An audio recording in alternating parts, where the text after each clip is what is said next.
22 तारीख last date है nomination paper file करने के। अगर हमारे कैंडिडेट्स अपने नामिनेशन फॉर्म पे लिखते हैं कि मैं पीटीआई से बिलोंग करता हूं और तब तक आप हमारे सर्टिफिकेट का इजरा नहीं करते, तो एक बहुत बड़ा रिस्क होगा कि हमारे कैंडिडेट पर एज इंडिपेंडेंट कैंडिडेट के तौर पे आप मानेंगे। मेजर पॉलिटिकल पार्टी को कोई ऐसा इकदाम करना कि वो इलेक्शन प्रोसेस से बाहर हो, ये जमहूरियत के खिलाफ साजिश होगी। पार्टी और इसके अंदरूनी मामलात के साथ अकबर इस बाबर का दूर दूर तक कुछ वास्ता नहीं है। उसे कहो सारे लोग जो सफ़र हुए, हमारी औरतें जेलों में पड़ी रही, आप कहाँ थे? ये प्लांटेड आदमी है, जहाँ से कोई प्लांट करके लेके आता है। देखिए बाबर इस बाबर न हम उसकी स्टैंडिंग को एक्सेप्ट नहीं करते, सो लेट इट गो दे। हमने फर्स्ट टाइम वर्चुअल जलसा किया है। आपको बताऊं 4 मिलियन लोगों ने उसको ट्विटर, फेसबुक और यूट्यूब पे देखा है। बिस्मिल्लाहिर्रहमानिर्रहीम। देखो इलेक्शन कमीशन के सिलसिले में मैंने एक अर्ज़ करना है ज़रूर। ये हमारा इंट्रा पार्टीज़ इलेक्शन जो है ये मोर देन 1 साल इलेक्शन कमीशन में पेंड पड़ा रहा। इसका पहला नोटिस इलेक्शन कमीशन की तरफ से 4 दिसंबर 22 को आया था। 2 मौक़ों पे इलेक्शन कमीशन ने इस मैटर को ऑर्डर के लिए रिज़र्व किया और इसी दौरान 6 महीने ज़ाया हो गए। अब जबकि ये मैटर पेंड है और दरख्वास्त पे दरख्वास्त हम दे रहे हैं कि काइंडली हमारा सर्टिफिकेट, जिस तरह 175 पॉलिटिकल पार्टी का सर्टिफिकेट आपने वेबसाइट पे दिया है, जिस वक्त आपके पास पार्टी हेड की तरफ से एक एफिडेविट आता है कि मैंने इलेक्शन करवाए हैं, आप उनके सर्टिफिकेट इशू करते हैं। 22 तारीख लास्ट डेट है नामिनेशन पेपर फाइल करने के। अगर हमारे कैंडिडेट्स अपने नामिनेशन फॉर्म पे लिखते हैं कि मैं पीटीआई से बिलोंग करता हूं और तब तक आप हमारे सर्टिफिकेट का इजरा नहीं करते, तो एक बहुत बड़ा रिस्क होगा कि हमारे कैंडिडेट पर एज इंडिपेंडेंट कैंडिडेट के तौर पे आप मानेंगे, जिससे न सिर्फ मुल्क बल्कि जमहूरियत का नुकसान होगा। एक हार्स ट्रेडिंग शुरू होगी। इसलिए आज भी हमारे इलेक्शन कमीशन से पुरजोर मुतालबा है कि बराह करम इस मैटर की सेंसिटिविटी को मद्देनज़र रखते हुए, इस टाइम फ्रेम को मद्देनज़र रखते हुए जो कानूनी कार्रवाइयाँ हमने पूरी की है, बारहा की है, इसको पूरे करते हुए मेहरबानी करके इस मैटर को कंक्लूड करते हुए हमारा सर्टिफिकेट इशू करे और इस एंजाइटी को ख़त्म करे, इस अनसर्टेनिटी को आप काइंडली ख़त्म कर दें। ये इलेक्शन कमीशन से मैं इस्तदा दोबारा करूँगा कि आप एक आईनी इदारा है, आपका फ़र्ज़ है free and fair and transparent election कराना। इसमें एक सबसे मेजर पॉलिटिकल पार्टी को कोई ऐसा इकदाम करना कि वो इलेक्शन प्रोसेस से बाहर हो, ये जमहूरियत के खिलाफ साजिश होगी। लास्ट नाइट हमने फर्स्ट टाइम वर्चुअल जलसा किया है। आपको बताऊं 4 मिलियन लोगों ने उसको ट्विटर, फेसबुक और यूट्यूब पे देखा है। इतनी पॉपुलैरिटी आपको किसी भी और पार्टी की नहीं मिल सकती। हमारा 9 बजे शुरू हो गया था, 2 बजे के करीब मेरी आखिरी स्पीच थी। ये हमारी पॉपुलैरिटी है। इसलिए हम पुरजोर मुतालबा करते हैं कि हमारा सर्टिफिकेट हर सूरत इशू किया जाए 22 तारीख से पहले, ताकि जो नामिनेशन फॉर्म हम फाइल करें हमें रिस्क ना महसूस हो कि शायद हमारे जो कैंडिडेट है उसका कोई नुकसान हो सकता है।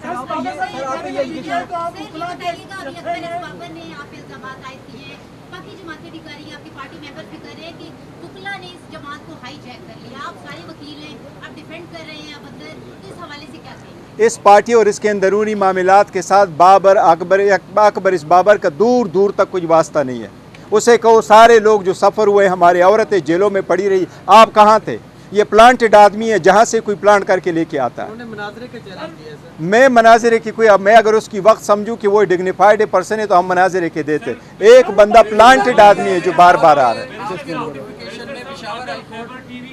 आपको मौका मिले कि आप और अकबर इस बाबर आइए, फोरम आपको देते और मुनाजरा करें। देखिए बाबर इस बाबर न हम उसकी स्टैंडिंग को एक्सेप्ट नहीं करते, सो लेट इट गो दे। अच्छा पिशावर बता दीजिएगा कि इलेक्शन कमीशन ने जो फैसला इलेक्शन कमीशन को देने से रोका हुआ है जी, इस दौरान अगर नोटिफिकेशन जारी होता है तो उसकी क्या हैसियत होगी? देखो हाई कोर्ट में हम इसलिए गए थे कि हमें खदशा था इलेक्शन कमीशन कोई एडवर्स ऑर्डर न करे। इलेक्शन कमीशन को पेशावर हाई कोर्ट ने एडवर्स ऑर्डर से रोका है। लास्ट टाइम हमने पिटीशन फाइल कर दी थी, अली साहब ने पिटीशन फाइल कर दी थी लाहौर हाई कोर्ट में, जिसमें लाहौर हाई कोर्ट ने कहा कि एडवर्स ऑर्डर ना पास करे। कमीशन के सामने जब हमने इस्तदा की कि इसको एडजर्न करें, कमीशन ने कहा हम सुनते हैं मैटर को, अगर आपके हक़ में फ़ैसला करना हुआ तो हमें नहीं रोका है, अगर एडवर्स करना हुआ तो फिर हम ऑर्डर नहीं करेंगे। हमारी भी इस्तदा है कि आप हमारी एक्सप्लेनेशन से अगर सेटिस्फाइड है प्रोसीड विद इट और हमें सर्टिफिकेट इशू करें। इल्ज़ाम लगता है कि आपने उस इमरान को सब निकाला जब आपकी समाअत के लिए मुकर्रर हुआ केस। अच्छा, उस वजह से क्या कहेंगे? दूसरा ये कि अगर उन्होंने पार्टी स्विच नहीं की तो आपने क्यों उनको निकाला? पीटीआई का टिकट जारी करेंगे या सिर्फ उकला को? नहीं, वो पार्टी ने फैसला करना है, वो सारे लोग होंगे, वो पार्टी का डिसीजन है और प्रॉपर तरीक़ाकार हम अडाप्ट करेंगे। ऐसा नहीं है सबसे बेहतर शामिल हो रहे हैं उनको टिकट देंगे आप? नहीं, देखो वो पार्टी का डिसीजन है, कोई आज शामिल शो में वाले नहीं, जो आजकल शामिल हो रहे हैं उसका नहीं है।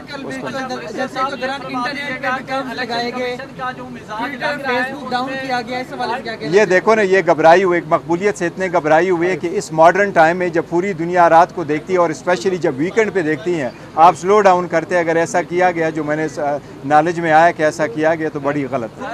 आप ये बता दीजिए कि जो इलेक्शन कमीशन का मिजाज है वो तो ऐसे लग रहा है कि बल्ला आपको नहीं दे रहे, तो अगला आपका क्या स्टेप होगा? और दूसरा ये जो पेशावर हाई कोर्ट का जो डिसीजन है वो इस सर्टिफिकेट जारी करने में रुकावट हो सकता है? नहीं, देखो सर्टिफिकेट इशू करने में पेशावर हाई कोर्ट की रुकावट, जजमेंट जो है वो रुकावट नहीं है। उन्होंने तो फ़कत एक एडवर्स आर्डर रोक के रखा है, ये नहीं कहा है कि आप कोई फाइनल ऑर्डर ना करे, उसको तो हमारे खिलाफ का लिखा है, बाकी नहीं लिखा है, उसके हिसाब से वो इशू कर सकते हैं। लेकिन अगर इलेक्शन कमीशन हमें, तो मुझे उम्मीद है इंशाल्लाह भला मिल जाएगा, लेकिन अगर नहीं दे रहे तो हमें अदलिया पे एतमाद, इंशाल्लाह ताला अदलिया इंटरवीन करेगी इस मामले में।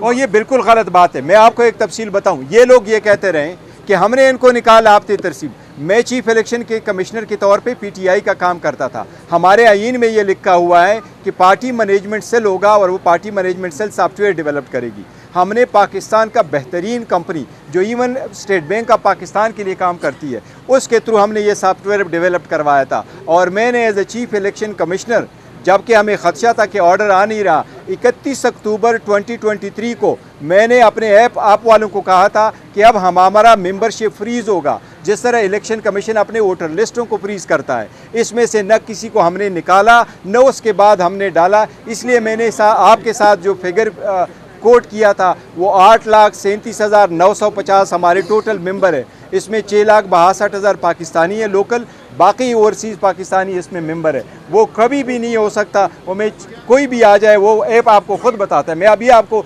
डेमोन्स्ट्रेट करता हूँ। मैं तो इलेक्शन कमीशन को मैंने कहा मेरे साथ ऐप मौजूद है, मैं अभी आपको डेमोन्स्ट्रेट करके बताता हूँ। तो हमने कभी ऐसा नहीं किया, ये मैंने खुद किया। Thank you. आखिरी सवाल ले लीजिएगा। अगर इलेक्शन कमीशन की आज की हेयरिंग को देखें तो मुझे नहीं लगता कि कोई रूल ऐसा है कि आपसे बल्ला ले लिया जाए। 2-4 लाख जुर्माना करके मामले को निपटाया जा सकता है, लेकिन ख्वाहिशात बल्ला वापस ले लिया जाए तो आप दोबारा कोर्ट में जाएंगे, क्योंकि उससे फिर thank you so very much कि आप लोगों को भी अंदाज़ा हुआ कि अली साहब ने जो आर्गूमेंट्स किए उसके मुताबिक हर सूरत हमारा वो भला होना चाहिए।